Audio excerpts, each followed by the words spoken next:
Hello friends, my self doctor Sabita Kumari, senior consultant obstetrics and gynaecology, Delhi NCR. आज का हमारा topic है amniotic fluid और उसकी मात्रा को कैसे मेंटेन रखें या एडिक्वेट रखें। बढ़ाने की बात नहीं हो रही है, उसको एडिक्वेट रखें।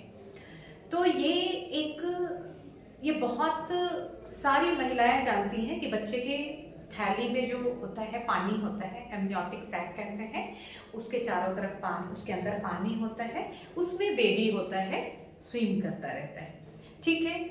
और तो ये एमनियोटिक फ्लूइड अगर अल्ट्रासाउंड हमने कराया, उसमें डॉक्टर देखकर रिपोर्ट बोलते हैं कि एमनियोटिक फ्लूइड की मात्रा, इसको A5 कहते हैं, इसका सर्टेन फिक्स्ड अमाउंट है कि इतना होना चाहिए, जो डिपेंड करता है आपके कितने महीने के प्रेगनेंसी है, उस हिसाब से प्रेगनेंसी के मंथ वाइज, और हमारी भाषा में वीक्स में, ऑब्स्टेटिशियन वीक्स में देखते हैं, यानी हफ्तों में देखते हैं। हफ्तों के अनुसार ये बढ़ता जाता है, मैक्सिमम 36 हफ्ते में होता है, 36 वीक्स में। उसके बाद ये अगेन कम होना शुरू होता है।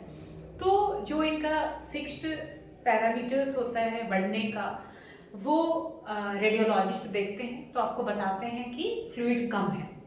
तो फ्लूइड कम होने के साथ ही मदर्स बहुत डर जाती हैं कि फ्लूइड, क्योंकि फ्लूइड जो है एमनियोटिक फ्लूइड ये है क्या। इसको मोटा मोटी सब लोग जानते हैं कि एमनियोटिक फ्लूइड जो है वो बेबी के चारों तरफ का सिर्फ फ्लूइड ही नहीं है, उसको स्पेस ही नहीं प्रोवाइड करता है, उसको कुशन जैसा इफेक्ट ही नहीं प्रोवाइड करता है, इसका और भी रोल है। ये जो एमनियोटिक फ्लूइड है ये मिनरल्स, विटामिन्स एंड हॉर्मोन्स जो बेबी को नर्चर करता है, बेबी का फिजिकल एंड मेंटल ग्रोथ कराता है, उसके लिए रिस्पॉन्सिबल चीज़ें इस फ्लूइड के अंदर होती हैं। इसलिए ये फ्लूइड इम्पॉर्टेंट है। ये फ्लूइड बेबी को एक इवन टेम्परेचर देता है, टेम्परेचर जिसमें उस टेम्परेचर में बेबी कोजी होता है, बेबी सुरक्षित होता है, बेबी का प्रॉपर डेवलपमेंट होता है, प्रॉपर मेटाबॉलिक रिएक्शंस अंदर होते रहते हैं और उसका ग्रोथ होता रहता है। इसलिए ये एमनियोटिक फ्लूइड इम्पॉर्टेंट है। एमनियोटिक फ्लूइड और क्यों इम्पॉर्टेंट है? यही बेबी का न्यूट्रिशन है, बेबी इसको स्वैलो करता है, इनहेल करता है, ठीक है। और इनहेल स्वैलो करने के बाद इसी से बेबी का यूरिन बनता है, और यूरिन भी एमनियोटिक फ्लूइड का एक मेजर पार्ट होता है, बेबी का यूरिन। तो ये मोटा मोटी बताता है कि बेबी का यूरिनरी सिस्टम भी ठीक है, उसमें कोई शारीरिक विकृति नहीं है। तो ये इसलिए इम्पॉर्टेंट है। दूसरा, ग्रोथ के लिए स्पेस देता है। शुरू में एमनियोटिक फ्लूइड ज़्यादा दिखता है और बेबी छोटा दिखता है, जैसे जैसे बेबी बड़ा होता है एमनियोटिक फ्लूइड कम दिखने लगता है। तो ये एक स्पेस देता है बेबी को ग्रोथ करने के लिए, इसलिए ज़रूरी है। अब एमनियोटिक फ्लूइड अल्ट्रासाउंड कराया हमने, स्पेशली 5वें महीने में जो डिटेल्ड एनोमैली स्कैन कराते हैं, तो उसमें सारे पॉकेट्स वगैरह देखते हैं कि यहाँ बेबी का एमनियोटिक फ्लूइड अगर उसमें कम है तो आपको बिल्कुल अलर्ट होने की ज़रूरत है। इमिडिएटली उसके लिए ऑब्स्टेटिशियन आपको, आपके स्त्री रोग विशेषज्ञ आपकी मदद के लिए हर तरह से तैयार है। आपको कुछ ऐसी चीज़ें बताते हैं जो कि आपको फॉलो करना है। अगर उससे मैनेज नहीं हो पाता है तब आपको हॉस्पिटल में एडमिट करके प्रोटीन का इन्फ्यूजन भी दिया जाता है, जिससे कि एमनियोटिक फ्लूइड बढ़े। तो क्या क्या क्या आप कर सकती हैं जिससे आपका एमनियोटिक फ्लूइड का अमाउंट बढ़े? एक तो एमनियोटिक फ्लूइड इटसेल्फ एमनियोटिक, यानी सैक एमनियोटिक सैक के अंदर है, इसलिए एमनियोटिक नाम है। Fluid itself represent a huge quantity or major part of this fluid is actually fluid, water. So आपको क्या करना है, आपको you have to take proper quantity of water. वो 3 से 4 लीटर आपको लेना ही लेना है। एक एवरेज वेट के लिए 3 बोलते हैं, अगर थोड़ा ज़्यादा वेट है मदर का तो 3 to 4 लीटर आपको फ्लूइड्स लेना है। दूसरा, ऐसी कोई चीज़ें आपको ज़्यादा कंज्यूम नहीं करना है जिससे डिहाइड्रेशन होता है। डिहाइड्रेशन का रीज़न क्या हो सकता है बॉडी में? या तो बार बार यूरिन हो या खूब पसीना निकले, ठीक है। तो आपको क्या करना है, बार बार यूरिन हो, जैसे चाय, कॉफ़ी, सिगरेट स्मोकिंग में जो केमिकल होते हैं, और अल्कोहल, शराब में, वह उसमें क्या होता है कि बार बार यूरिन निकलता है तो बॉडी में फ्लूइड का मात्रा कम हो जाता है, आपका बहुत मात्रा निकल जा रहा है बाहर, पर्सपिरेशन भी बहुत बहुत ज़्यादा पसीना भी आता है ऐसे में। तो ये डिहाइड्रेशन बनाने वाले कंडीशन जो है, चाय है, कॉफ़ी है, स्मोकिंग है, अल्कोहल है, ये आपको ख़त्म करने हैं, नहीं लेने हैं। आपकी हैबिट है तो आप इमीडिएटली उसको छोड़ दें। दूसरा ये हो गया।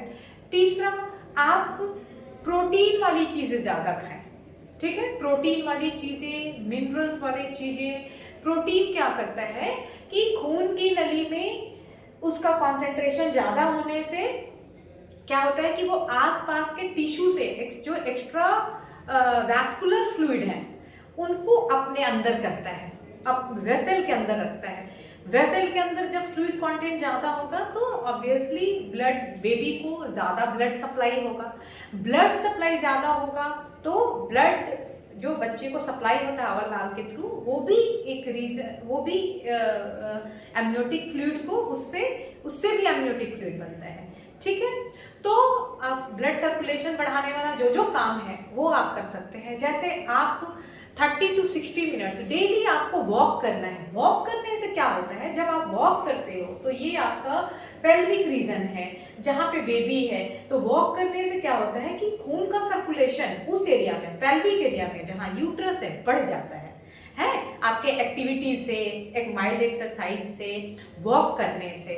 तो फ्लूइड डाइट फिर एक्सरसाइज, वॉक, ठीक है, उससे करने से सर्कुलेशन बढ़ता है तो एमनियोटिक फ्लूइड भी इनडायरेक्टली उसकी क्वांटिटी भी बढ़ती है।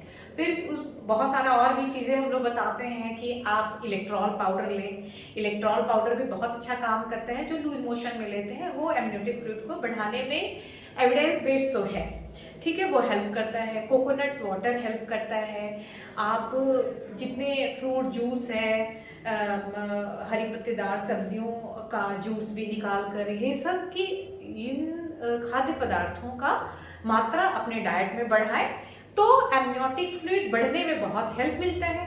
अगर इससे भी नहीं हुआ कि आपके फ्लूइड, एक्सरसाइज, डाइट सब आपने क्या नहीं हुआ, तब हम लोग एडमिट करके, डे केयर में एडमिट करके एमनियोटिक फ्लूइड देते हैं।